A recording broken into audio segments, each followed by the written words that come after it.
Hi, it's Dave, the gardening astronomer here.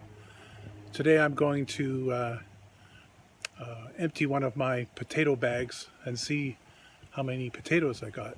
Let's have a look.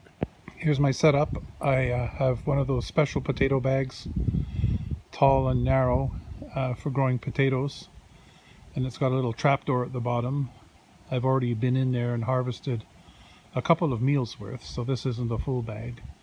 First I'm going to take off the foliage, and then I'm going to use my screen and empty the bag into the wheelbarrow and put the potatoes into the bucket there. See how we do. So that's what I came up with. Not as much as I hoped, but there's 11 small to medium-sized potatoes there. The other day I harvested 6 or 7, so let's call it 18 in all. Quite a bit of soil there, mixed with leaf mold. So I got 18 potatoes out of 3 seed potatoes. That's not too bad.